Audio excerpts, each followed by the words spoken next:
I would like to welcome everybody to this evening's presentation by Professor Arielle Saiber.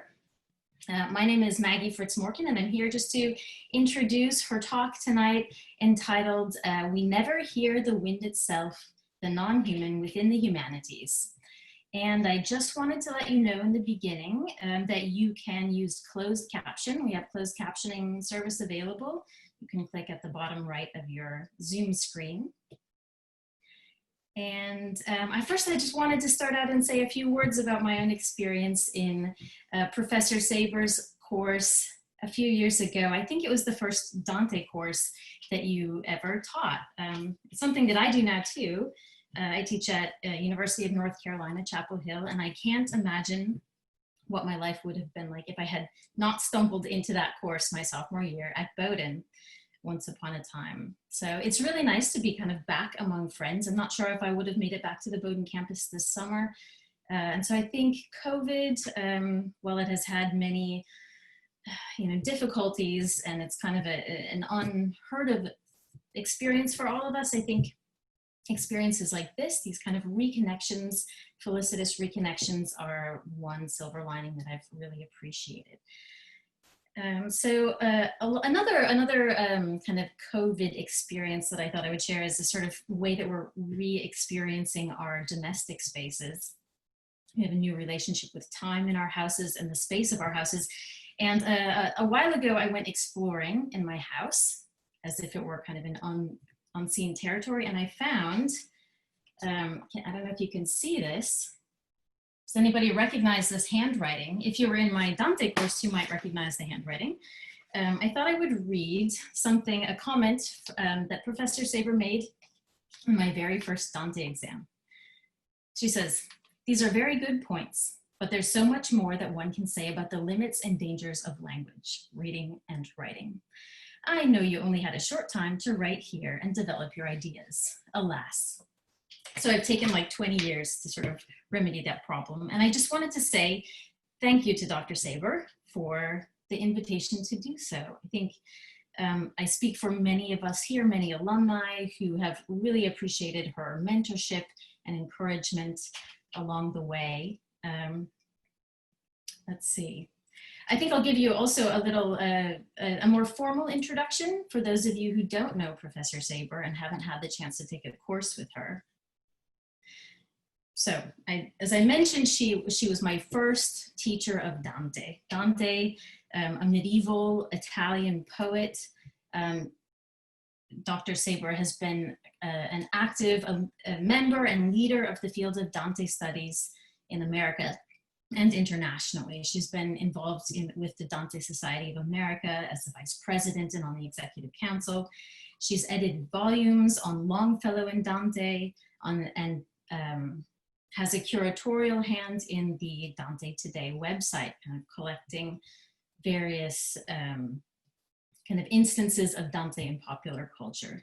She has also written on Dante's sort of mystical geometry, the three circles, this kind of mystical geometrical image at the end of Dante's Paradiso, and has written also on the artwork of Salvador Dali and the hyperdimensionality that he explores in Dante's Divine Comedy.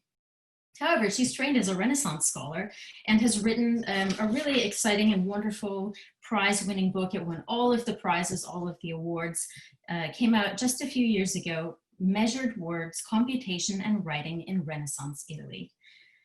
It's translated, it's going to come out in Italian soon. And she's also written on Giordano Bruno and the geometry of language. Her work, she's one of these amazing Italian scholars who can do everything. So not only the medieval and the Renaissance period, but also the modern and the postmodern, humanism and post-humanism. Her research interests extend to electronic music and sound art, mathematics and the imagination, and Italian science fiction from its inception more than 100 years ago. She has worked on an edited volume of essays on Italian science fiction and has translated, is working on a translation of a collection of early Italian sci-fi short stories. And I wanted to say again, thank you so much for your example as a translator. I think translation is one of the kind of the most creative activities that scholars can do, and any of you who have studied with Arielle know that she encourages this kind of creative approach to the humanities, an interactive participatory role. And so without further ado, I will present Professor Arielle Saiber with her talk, We Never Hear the Wind Itself, the Non-Human Within the Humanities. Thank you so much, Maggie. It's really just such a pleasure to see Maggie. I do get to see her at conferences when there are conferences in which we can see each other. And she didn't introduce herself. She is a professor of Italian literature, in particular medieval Italian literature now, and she was one of my very first students at Bowdoin. So it's just such a joy to see her and her excellent scholarship and teaching and role in the field now, just like so many of you have gone on to do incredible things. And I wanted to thank Maggie, thank all of you, and also thank the people at Bowdoin, Sarah and Amy, and the captioner Sylvia, who have been working with me on getting this ready. So I'm going to share my screen. I've got some slides today. I'm going to read my talk. I'll try to look up at the camera. I'll try to engage now and then. It's about a half an hour, and then maybe a couple minutes for Q&A at the end. We'll definitely finish before 6. I know people have busy lives and lots to do, and it can be tiring being on Zoom for very long. So let's see if I can share the screen properly. There's that. Is it sharing? Could someone tell me if they see it? Is it? Okay, good. Someone said they can see it, so I will believe them that it is seeable. Okay, so actually I should move this here, and I'm going to move this over here. So I'm going to just start out with a sort of a mysterious little reading that is going to be explained later, but I'm not going to say anything about it now. I'm just going to read it to you. So I hope you can see this on the screen. A workshop asked in amazement how the bellows, and I've circled some bellows down here, how the bellows could pour forth so much air. The bellows replied, there's more than enough to draw from. This is a very curious little riddle here, a speaking workshop and a speaking bellows. This is from a Renaissance text that I'll be talking about in a couple of moments. Okay, so we'll start now with the actual talk.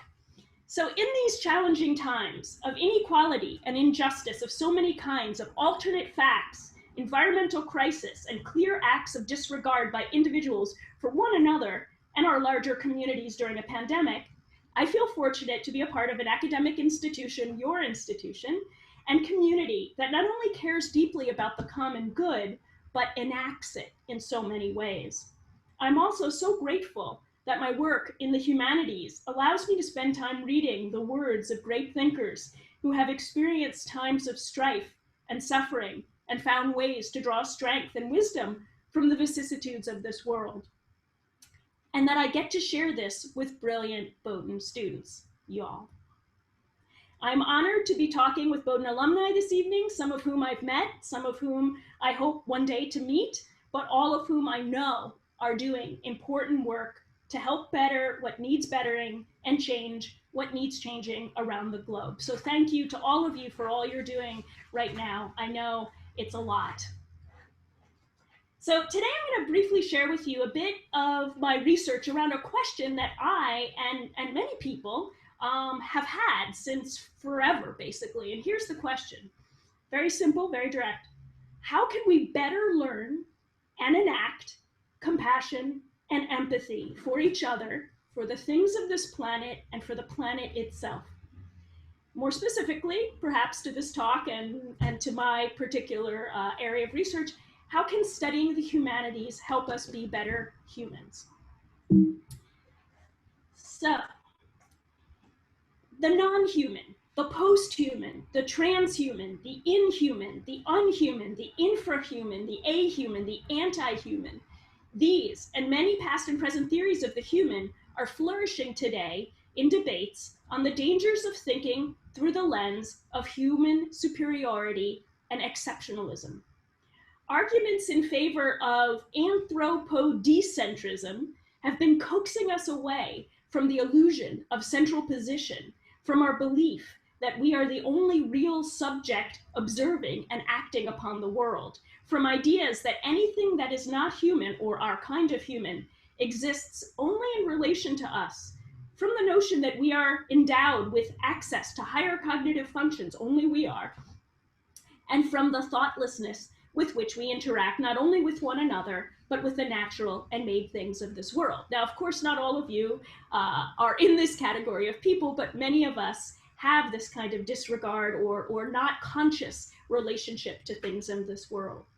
So the non-human term that is basically critical theory and contemporary philosophies turn away from focusing merely on conceptions of the human and towards the dynamics between the human and the non-human via eco-criticism, animal studies, empathy studies, etc., is rich with new epistemologies, new ontologies, new materialisms, new vitalisms, new realisms. And here are just a few books that have been very important to me in my study of these new isms. These news, however, are not just new, they're actually new articulations. They're not new in and of itself.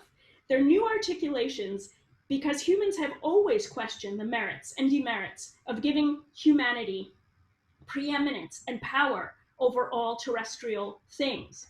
We, here and now, are far from the first to attempt to think outside the human, but we are certainly in an urgent moment in which we need to do so. From smog to algae, hawks to fault lines, oil to water, ice caps to microbes, in the Anthropocene, we are being forced to acknowledge the impact of anthropocentrism on non-human entities, the Earth as a whole, and our species' past and future.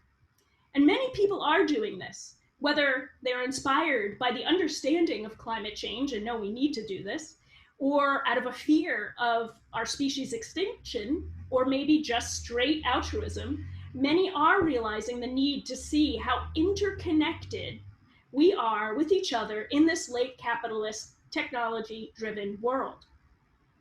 As philosopher Rosi Braidotti, and I put just a few of her books up here, as she proposes, and she's one of my biggest inspirations recently for thinking about the non-human, she proposes that we need to form, with intentionality, an egalitarian relational community that joins humans together with Zoe, Z-O-E, meaning all of nature, and fuse that together with the technology that we have created. She's not about banning technology. She's saying we've got to make it all work together in a healthy, functioning, egalitarian society. So radical in many ways that this vision, her vision for a pan-species techno-collective is, radical that it is, it's not as remote from an earlier kind of humanism, that is Renaissance humanism, as one might think.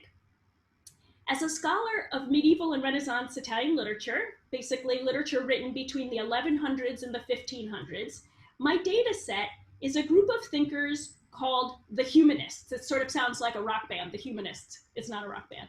I have an image here of Francesco Petrarca, who is a poet and scholar of the 14th century, and he's considered the grandfather or father of humanism. And I'm going to explain a little bit what humanism is now.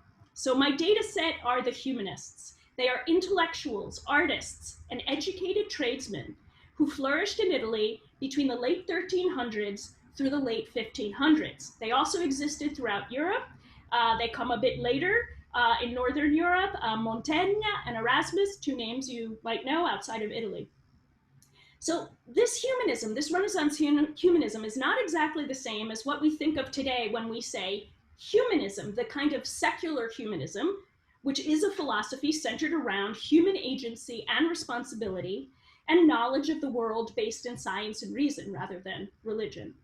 Rather, This kind of humanism that I'm talking about here is a term coined in the late 18th century by German academics to describe an emerging inclination in this period to look at the humanistic arts of ancient Greece and Rome as models of literature, rhetoric, history, and ethics, replanting them, if you will, in Christian soil. So here I just mentioned George Voigt, who in the early 1800s makes the word humanism a noun based on the Studia Humanitatis, a term used by Cicero that Coluccio Salutati, who was an early humanist, used in the late 1300s. So they sort of skip over the Middle Ages and scholastic Aristotelian thought, and they go back to ancient Greece and Rome and these topics, grammar. By grammar, they're really interested in the syntax and formation of beautiful language, beautiful sentences. Grammar, literature, rhetoric, history, and ethics. How did ancient Greece and Rome produce beautiful and powerful and interesting works of humanistic study? And their main areas of questioning are around human freedom, but just freedom in general. What does this mean? Free will, freedom, dignity, civic duty, very much the common good, and life in the here and now. Again, they're taking this stuff from antiquity, looking back, taking it from antiquity and replanting it in Christian soil. So humanism, again, was not a school or movement as such, and not all people who trained in the Studia Humanitatis were scholars. Some were book collectors, printers, physicians, mathematicians, artists, lawyers, politicians. What is more, not all who were interested in ancient thought and the humanistic arts formally studied this curriculum. And Leonardo da Vinci, who I'll be talking about later, is an example. He did not formally study these humanistic arts, but he was very connected to people who did and interested in their ideas. So, okay, this is the basic group of people I'm thinking about. Their idea that, in fact, humans were not so incredibly great all the time. They were skeptical about the assumption that humans were superior to all living beings and things of this world. Now, in Renaissance studies, we know this. A lot of people who are outside of Renaissance Italian humanist studies think that humanism is all about the human, how great the human is. I'm going to talk about this a little bit more, but what I'm hoping to do with the research I'm doing now in the future is disabuse people the idea that Renaissance humanism was all about the greatness of the human, because it's not. So while some Renaissance humanists, like Giovanni Pico della Mirandola, image here, placed humans almost on par with angels and even considered us humans more remarkable than angels in our ability to choose what kind of human we'd like to be. This is an exciting thing, free will. And some considered man, and here's an image by Leonardo da Vinci that gets misunderstood. He's actually drawing this image as he's studying Vitruvius's books on architecture and thinking about proportion. This is a study that he did to put into place what ideal proportions meant to Vitruvius. This is not what Leonardo is saying all men and human beings should look like. However, people have continued over time, and even in his time, to look at this and say, this idea that man, a white, heterosexual, perhaps able-bodied, young, Christian, educated, free man, is the measure of all things, which is a misreading of something in Plato, the Theaetetus, but I won't talk about that. This idea that man is perfectly proportioned and the ideal measure of all things, mirroring God's image, Genesis, of course, is problematic, and it is not actually what all humanists thought. The skeptical school of ancient thought flowed into humanist thinking, inviting questions of what humans can truly know and what we cannot. One of my favorite classical skeptics said, "I don't even know if I cannot know," which is just fantastic. The Epicurean school of antiquity also flowed into the humanist thought, and they offered ideas about all life being made of the same matter. This is sort of vitalism and materialism that comes into the Renaissance. Many Italian humanists, and not just the ones most disillusioned with humanity, verging on misanthropy, and there were a few, Many of them cultivated a sense that humans had the capacity to improve themselves, and this is what's really key here, improve themselves through reading, writing, and contemplating not just about the human virtues, but also about the non-human. So they're humanities scholars who think about the human and how humanistic arts can help you improve as a human, but they're also saying we've got to look outside the human. So they recognize that to imagine what it would be like to be a given non-human, something else, does not just serve to distinguish us from that non-human, but brings us closer in relation to that which we are not. So some of the most compelling humanist writings about non-humans, and if you think about it, a non-human can be many different things. It could be natural, of the natural world. It could be supernatural, like a ghost.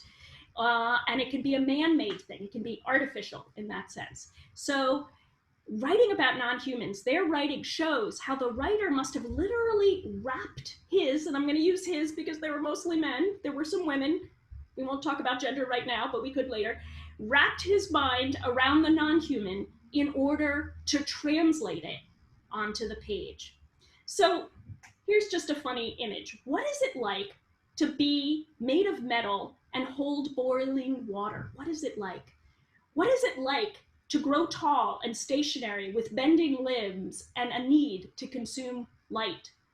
For the humanists, the non-human's value did not just merely lie in what it could do for us, how it serves us, or what it stood for, not just as a symbol or as a moral.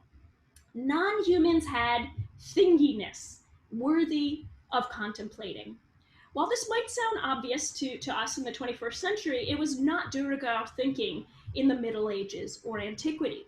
What this says to me is that the humanists who profoundly cared about being better humans sensed that they had a great deal to learn from the non-human. That is, from trying to imagine what it was like to be not human. Many indigenous cultures know this. Many individuals across history and the globe have known this and know this. Yet our Western civilization has shown as a whole, or at least through our power structures very often, a remarkable lack of thinking in terms of what it is like to be anything other than a human of a certain sort with certain desires, certain needs, regardless of the impact of those needs and desires that they have on others and the world around them. It seems to be easier for people to imagine what it is like to be a teapot or a tree than to imagine what it is like to be a human who is different from you in ways that you do not wish to acknowledge or ways that threaten you. Even if, as philosopher Thomas Nagel showed in his very famous 1974 article, What Is It Like to Be a Bat? It is virtually impossible to fully know what it is like to be other than ourselves, and quite frankly, how many of us can say we even fully know ourselves and understand ourselves? So how hard it is to understand another human, oh my gosh, how do we try to understand the non-human? Even an attempt to imagine what it is like to be something, say a mushroom, teaches us not just about the physiognomy of the mushroom, its history, its role in a given ecosystem and socioeconomic system, but new ways of living, breathing, communicating. So empathy teaches, compassion teaches. If we can even start with imagining what it is like to be a mushroom, maybe we can work our way to better understanding each other. One way people have long engaged the non-human in writing is through tropes of personification, making something non-human into something that looks and acts quite human, and prosopopoeia, which means giving voice to things that normally do not speak, giving voice to something. So of course here we have some Aesop Fables, the hare and the tortoise, which many of us know and love. While these devices, these two, personification and prosopopoeia, have been employed since humans began naming things and phenomena of the world around us, the ways we speak of the non-human to the non-human and have it speak back to us varies widely. Here's just another image I wanted to show, another kind of speaking, personifying thing. This is the goddess Diana or Artemis goddess of the moon. And here she is as a personified person. And then recently, someone directed me to The Day the Crayons Quit, in which crayons, in fact, are personified and have prosopopoeia. They not only have human faces, they actually speak. So getting back to this. As writing about something inevitably, so you're writing about a crayon, you're writing about a turtle, as writing about something inevitably changes that thing into something now shaped and filtered by you, the writer, things we bring into our minds add data, obviously, to our minds. They add something new to us. They change us, if even just a little. Just as you are what you eat, even if briefly, you are what you think. So anthropomorphization can, I would argue, be a two-way street. In one direction, a writer projects the human self onto the non-human, making it speak or act or even just look like something human. In the other direction, the non-human, taken into the writer's mind, challenges him or her to think it, to be understood as it is. It asks the human to make room for its being and its power. This secondary direction can, of course, be done with detached observation and empirical study, but it can also be done through engaging in empathy and the desire to understand the non-human through imagining what it is like to be that thing. So when that direction is engaged, the anthropos, the man, the human, takes on some of the pragma, the thing. So I call it pragmatomorphization. This is a big, long word, but this is basically when we bring something of the non-human back into our minds and then we filter it and talk about it or write about it. So pragmatomorphization takes place when a human morphs him or herself just a little bit into that thing. By thing, I mean anything natural or artificial of this world that is not human, an animal, a plant, a meteorological phenomenon, a building. The human, of course, is not turned into a thing when we anthropomorphize. The non-human, similarly, is never turned into a human. The human person is just enriched and changed somewhat by thinking the thing. When I think of how mushrooms communicate, the mycelial networks, and exchange resources through their roots, I am not becoming a mushroom, though actually my necklace sort of looks like that image there. That's kind of neat. But I am inspired to imagine that what that might feel like, what the challenges and joys might be of being a mushroom and communicating this way, and how we humans might help the planet by doing more of what mushrooms do or how they do it, being inspired. When humans and non-humans meet in a text, we become something hybrid and other than either was before. We might call this new entity a textual non-human.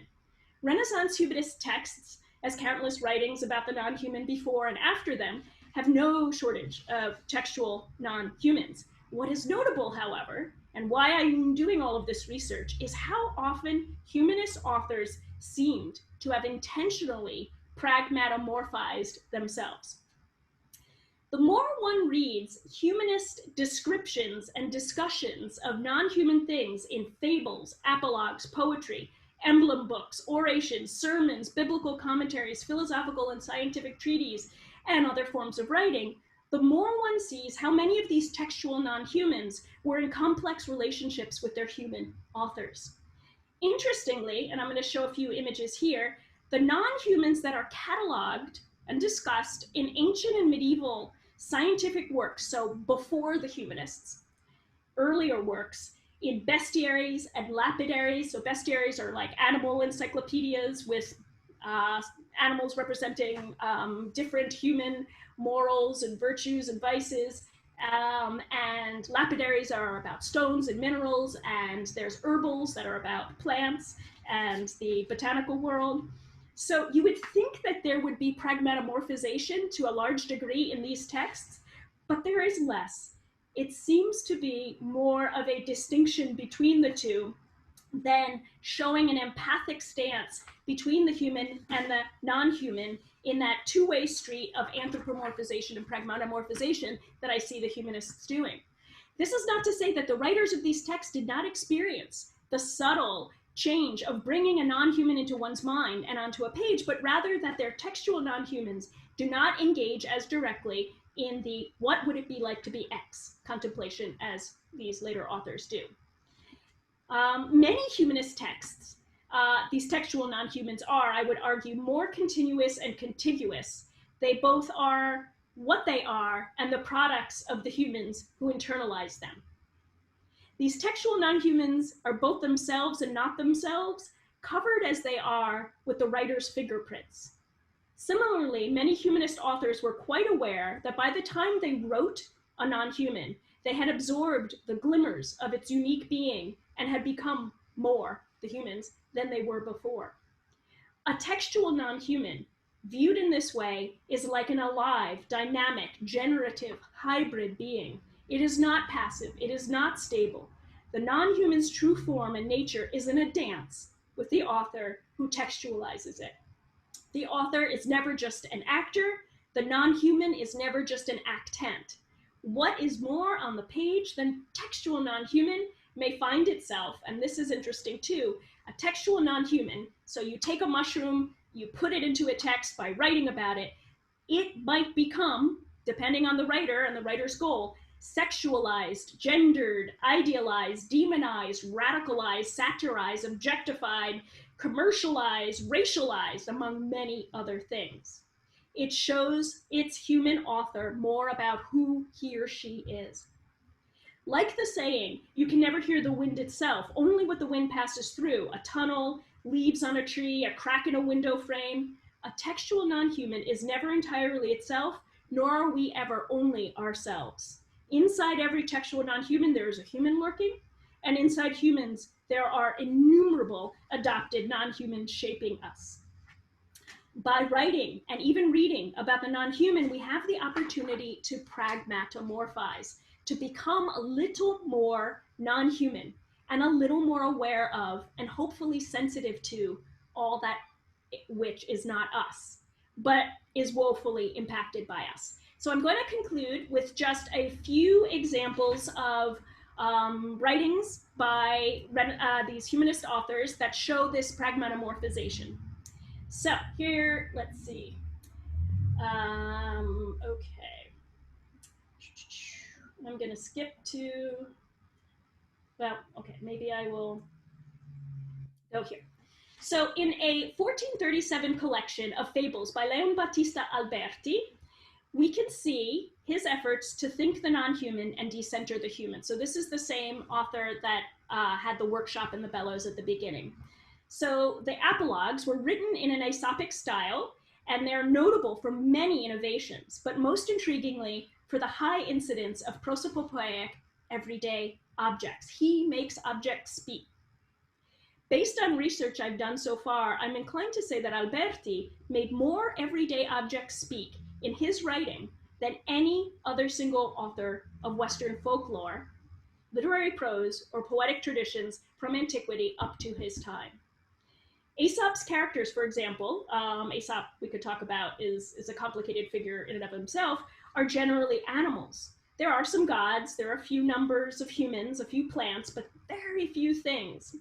While talking animals, things of nature, gods, statues, angels, demons, ghosts, automata, enchanted objects, sacred relics, etc., have long been given voice in literature, many by Alberti too.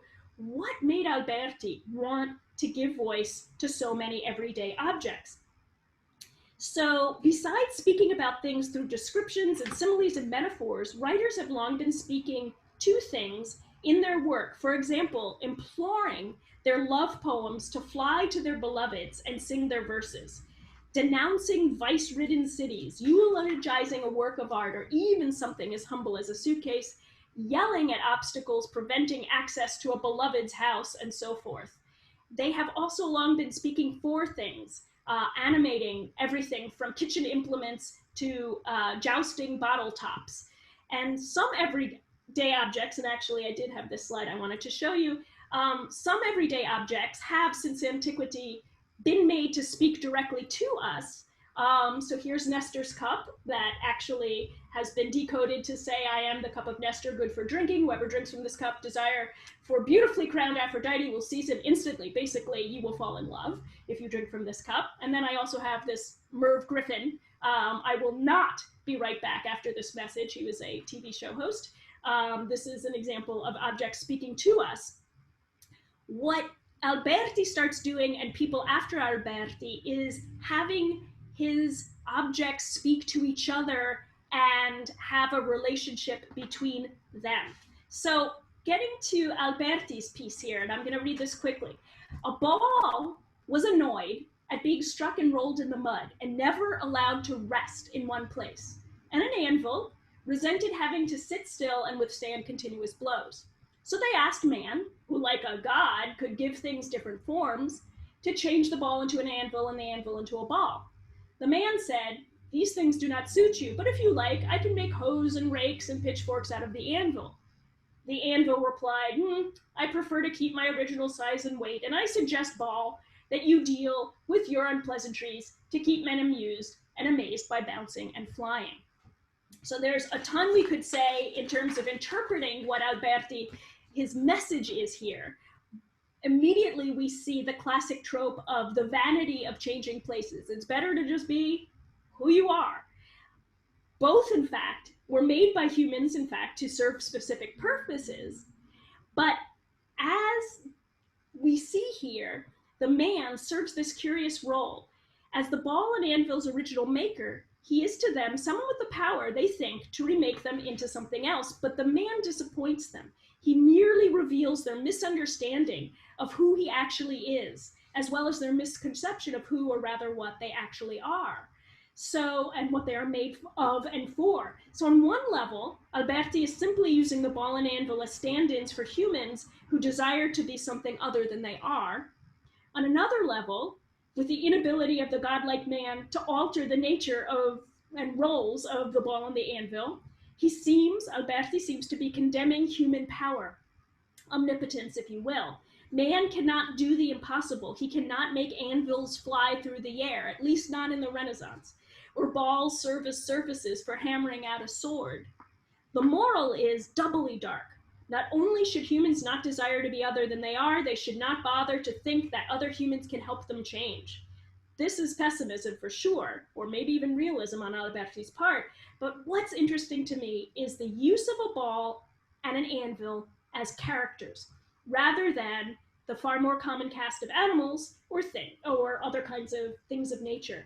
In order to imagine what could make a ball and an anvil want to be other than they are, Alberti had to think what it would be like to be a ball, what it would be like to be an anvil, what it would feel like to be made of certain materials, crafted into certain shapes, with certain qualities and certain uses. He had to pragmatomorphize himself in order to give life to his textual humans.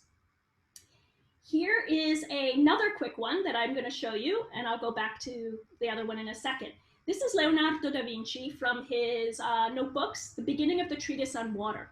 He says, man has been called by the ancients a lesser world, and indeed the term is rightly applied, seeing that if man is compounded of earth, water, air, and fire, this body of the earth is the same.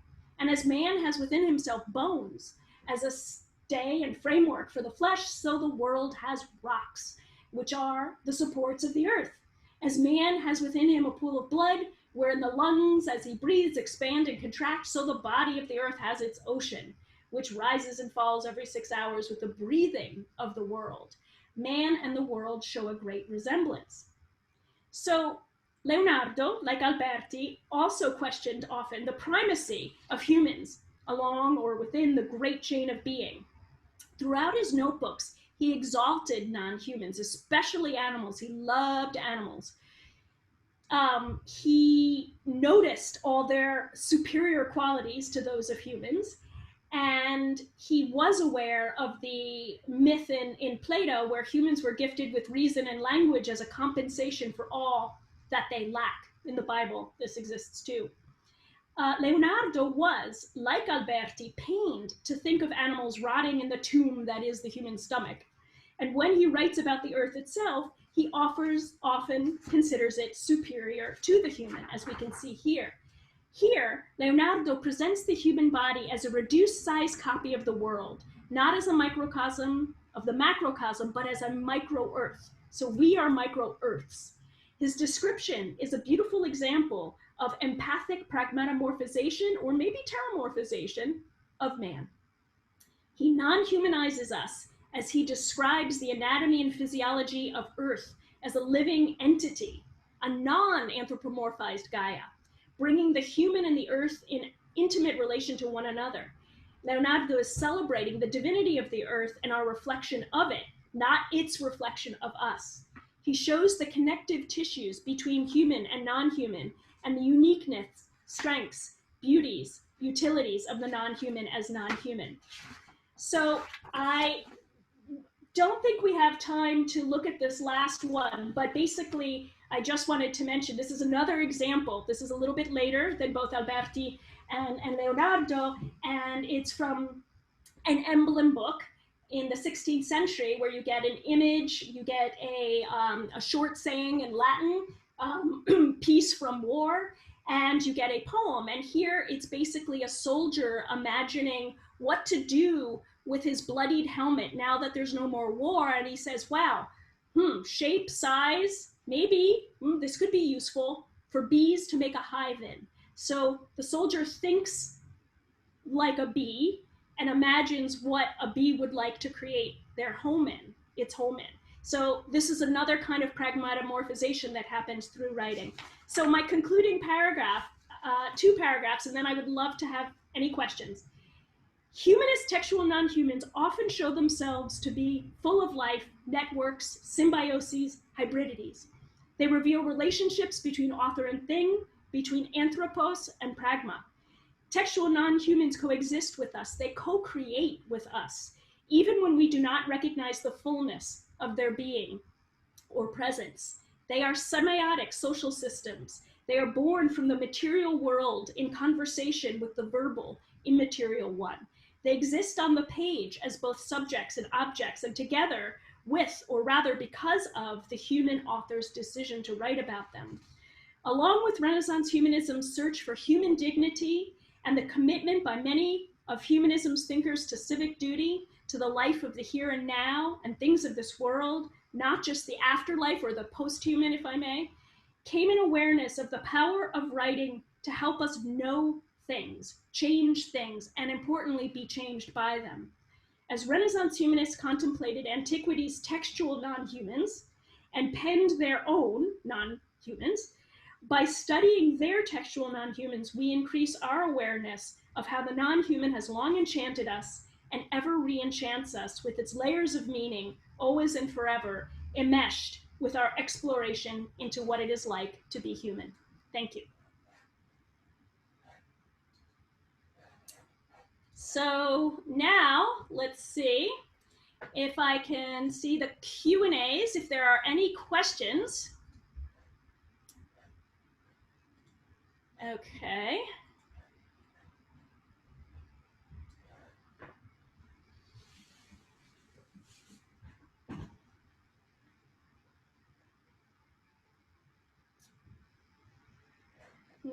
Let's see. So a lot of data and big ideas sort of woven together. Might be hard to ask a particular question.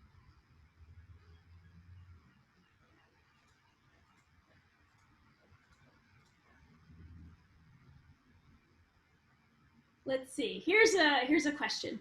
Did you find any examples of authors being transformed for the worse by considering perspectives of things? That's a really interesting question. So transformed by the worse, how can contemplating or empathizing with something other than you affect you in a negative way? So my quick answer right now is no. And I'm even wondering if being transformed for the worse or the better is something, it's sort of neither, in the sense it's just being changed somewhat by thinking about what it is that is not you.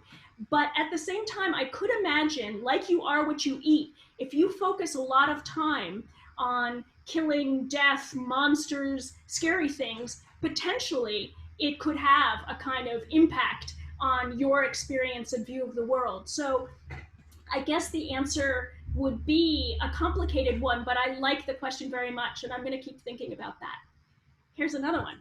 It is indeed hard to ask a particular question. Still processing, but this has been an engaging. Oh, thank you very much. So that was a comment, not a question. I know it's a lot, but I'm trying very hard to, one, show the importance of thinking about the non-human and trying to imagine what it's like to be a tree or a mushroom or an animal, or even something as big and amorphous as climate change. What is that thing? If we can sort of think what it feels like to be other than us, how can it help us be better humans? And the humanists were doing this in ways that I haven't seen others doing before them. Yes, there are always anthropomorphizations of animals and plants and things in antiquity and in cultures around the world. But the way in which these humanists in the 15th century, particularly with Alberti, and then after Alberti, are taking a kind of agency and acknowledgement that I will broaden myself and my own humanness from thinking about this non-human, they start to subtly change their relationship to things of this world. I mean, Leonardo, of course, is famous for looking at insects and birds, and then, of course, creating flying machines and imagining what could happen there. So somebody asked, what about the non-physical? So I'm not sure in this case if the non-physical is, so the non-physical, so contemplating spirits, ghosts, perhaps, things that are immaterial. I would say absolutely this is part of what the textual non-human can do and can change for us. And when I taught a class at UCLA, a graduate course for a semester, we looked at the ways in which humanists talked about the natural world, the artificial world, the spiritual world. And within those three categories, there are many subcategories. So the answer is anything that can get you outside of yourself, even though it's impossible to fully be outside yourself, but that attempt to have that awareness and then bring it back in and realize whatever you say and write and think is filtered through you with your fingerprints. All of this process, I think, is going to be important for us, for the planet, and for each other. Here's another question. How would you say this all relates to the practice of meditation? Fantastic, very much so. It is a meditation and a contemplation on something that is outside of ourselves and hugely different from ourselves. But the point that I think is important for us during this time where we're worried about climate change and social justice and even our relationship with people because of a plague, because of this pandemic, thinking about the things that we surround ourselves with or that we encounter and having a sense of empathy of them, like you do in meditation, where you're trying to both be in your body but also be beyond it and bring these things together. This is the kind of work that I think is going to be important for us to continue to do. And so whether it is we're thinking about our iPhone, or we're thinking about our pet, or we're thinking about another human being that we saw on the street, how can we have that kind of presence of mind, that meditation mindfulness, to be aware that everything is experiencing something, everything is made of something or immaterial, and that we can interact with it in more compassionate ways than we perhaps have been doing.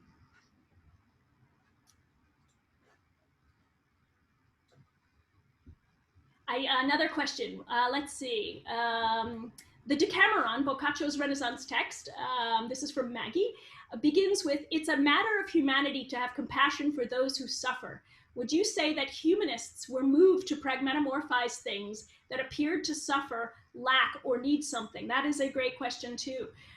I think it's going to be a mix of both. I think to some degree, especially with animals and people like Montaigne, Leonardo da Vinci, and Alberti, they were very sensitive to the animal world, didn't like seeing animals hurt, killed, even kept really as pets. So things that are suffering for sure, they would be wanting to try to understand that feeling and maybe try to change the world around them from hurting those creatures. But on the other hand, it's also open to anything like the workshop, like the anvil, like the ball, trying to understand matter and things, not just as a scientist, not just as total empiricism and detached data gathering, but as bringing it inside of you and then writing about it. Thank you. These are great questions.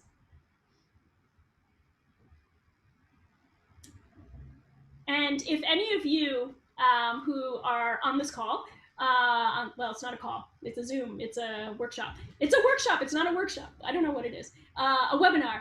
If any of you have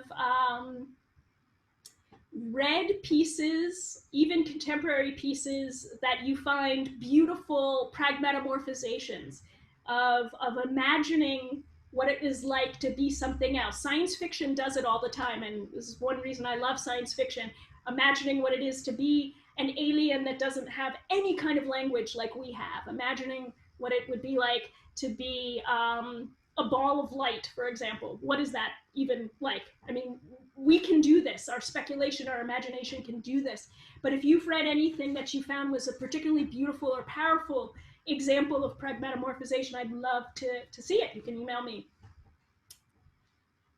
And so thank you so much. I hope you all have wonderful rest of your evenings and weekends. I hope it's not as hot where you are as it is here in Maine right now. It's in the 80s. It's quite remarkable. And if you have any more questions and want to email them to me, I'd be delighted to read them and try to respond. So thank you so much.